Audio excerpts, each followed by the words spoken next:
ബാബരി മസ്ജിദ് നിലനിന്ന സ്ഥാനത്ത് രാമക്ഷേത്രം നിർമ്മിക്കുക എന്ന RSS അജണ്ട നടപ്പാക്കിയതിന് പിന്നാലെ രാജ്യത്തിന്റെ വിവിധ പള്ളികൾക്ക് മേൽ സംഘ് പരിവാർ അവകാശവാദം ഉന്നയിച്ചുകൊണ്ടിരിക്കുകയാണ്. ബാബരി മസ്ജിദ് ഭൂമി ഹിന്ദുക്കൾക്ക് വിട്ടുകൊടുത്ത് സുപ്രീംകോടതി വിധി പറഞ്ഞ സമയത്ത് തന്നെയാണ് ഗ്യാൻവാബി മസ്ജിദ്, മധുര ഈദ്ഗാഹ് പള്ളികൾക്ക് മേലുള്ള കേസുകൾക്ക് ജീവൻ വെച്ചതും ഇവിടെ സർവേ നടപടികൾക്ക് തുടക്കമായതും.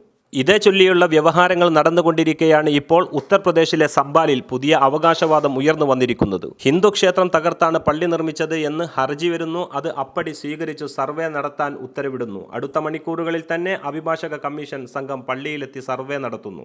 എല്ലാം മുൻകൂട്ടി തയ്യാറാക്കിയ സ്ക്രിപ്റ്റഡ് ആക്ഷൻ എന്ന് പറഞ്ഞാൽ അതെങ്ങനെ നിഷേധിക്കാൻ കഴിയും? ബാബരി മസ്ജിദിന് മുമ്പ് ഡൽഹി ജുമാ മസ്ജിദിനു മുമ്പ് നിർമ്മിച്ച പള്ളിയാണ് സംബാലിലേത് എന്ന് ഓർക്കണം. അതിന്മേലാണ് ഒരു രേഖയും സമർപ്പിക്കാതെ അവകാശവാദവുമായി വരുന്നത്. ആരാധനാലയ നിയമം ഇവിടെയുണ്ട്. ഇന്ത്യൻ എവിഡൻസ് ആക്ട് എന്ന ഒരു വകുപ്പുമുണ്ട്. ഈ വകുപ്പനുസരിച്ച് ഒരാൾ കൈവശം വെച്ചിരിക്കുന്ന ഭൂമിക്ക് അല്ലെങ്കിൽ സ്വത്തിന് മേൽ മറ്റൊരാൾ അവകാശവാദം ഉന്നയിക്കുകയാണ് എങ്കിൽ ആ വ്യക്തി, അതായത് ആരാണോ അവകാശവാദം ഉന്നയിച്ചത് അയാളാണ് ആ ഭൂമിക്ക് മേലുള്ള ഉടമസ്ഥാവകാശത്തിന് തെളിവ് കൊണ്ടുവരേണ്ടത്. ബാബരി മസ്ജിദിന് ഇത് ബാധകമായിരുന്നു എങ്കിലും നിർഭാഗ്യവശാൽ അത് നോക്കിയില്ല. ഇപ്പോഴിതാ നൂറ്റാണ്ടുകൾ പഴക്കമുള്ള പള്ളിക്ക് മേൽ അവകാശവാദം ഉന്നയിച്ച് സംഘ് പരിവാർ വരുന്നു. സംഘ് പരിവാറിന് ബാബരി മസ്ജിദിന് ശേഷവും മുസ്ലിം പള്ളികൾക്ക് മേൽ അവകാശവാദം ഉന്നയിക്കാൻ ധൈര്യം കിട്ടിയത് ബാബരി മസ്ജിദ് കേസിലെ ദൗർഭാഗ്യകരമായ ഉത്തരവാണ്.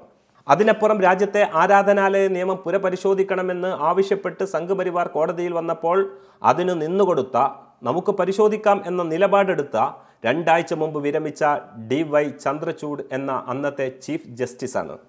ബാബരി മസ്ജിദ് തകർക്കുന്നതിലേക്ക് നയിച്ച LK അദ്വാനിയുടെ നേതൃത്വത്തിലുള്ള രഥയാത്ര നടത്തി വരുന്നതിനിടെ മുസ്ലിം ലീഗ് നേതാവ് ഗുലാം മഹ്മൂദ് ബനാത്വാല സാഹിബ് ഇടപെട്ട് നിയമമാക്കിയ 1991 ആരാധനാലയ സംരക്ഷണ നിയമം ബാബരി മസ്ജിദ് ഒഴികെ സ്വതന്ത്ര ഇന്ത്യയിലെ മറ്റൊരു ആരാധനാലയത്തിന് മേലും മറ്റൊരാൾക്ക് അവകാശവാദം ഉന്നയിക്കുന്നത് തടയുന്ന ശക്തമായ നിയമമായിരുന്നു. ഇന്ത്യക്ക് സ്വാതന്ത്ര്യം ലഭിക്കുമ്പോൾ ബാബരി മസ്ജിദ് ഒഴികെയുള്ള ഏത് ആരാധനാലയത്തിൻ്റെയും ഉടമകൾ ഇപ്പോൾ ആരാണോ അവരിൽ തന്നെ അത് നിക്ഷിപ്തമാക്കുന്ന നിയമമായിരുന്നു അത്. ബാബരിക്ക് ശേഷം രാജ്യത്തെ ആരാധനാലയങ്ങൾക്കെതിരെ തിരിയുന്നവരെ നേരിടാനുള്ള ഏക ആയുധമാണ് GM ബനാത്വാല സാഹിബ് പാർലമെന്റിൽ അവതരിപ്പിച്ച് പാസാക്കിയിരുന്ന ഈ നിയമം.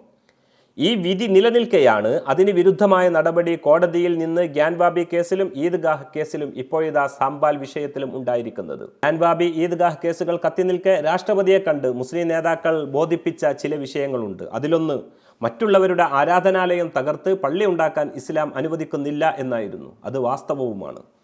ബാബരി മസ്ജിദ് നിർമ്മിച്ചത് രാമക്ഷേത്രം തകർക്കാനാണെന്ന വാദം സുപ്രീം കോടതി അംഗീകരിച്ചിരുന്നില്ല എന്നതാണ് വാസ്തവം. വസ്തുത പരിഗണിക്കാതെ വിശ്വാസത്തിന്റെ പേരിലാണ് ബാബരി മസ്ജിദ് കേസിൽ വിധി പറഞ്ഞത്. ബാബരി ഭൂമി ഹിന്ദുക്കൾക്ക് വിട്ടു നൽകിയ സുപ്രീം കോടതി വിധി പണ്ടോരയുടെ പെട്ടി തുറക്കുകയാണ് ചെയ്തത്. ഇപ്പോൾ കൂടുതൽ പള്ളികൾക്കുമേൽ അവകാശവാദവുമായി സംഘ് പരിവാർ വരുന്നു. ഈ പോക്ക് എവിടെ എത്തുമെന്നറിയില്ല. അസദുദ്ദീൻ ഉവൈസി ഇന്നലെ ചോദിച്ച പോലെ അധികാരം നിലനിർത്താൻ നിങ്ങൾക്കിനി എത്ര പേരുടെ ചോര വേണമെന്ന്. അതെ, ഓരോ ഇലക്ഷനും ജയിക്കാൻ ഇനിയും സംഘ് പരിവാറിന് ഇവിടെ എത്ര പേരുടെ ചോര ഒഴുക്കണം?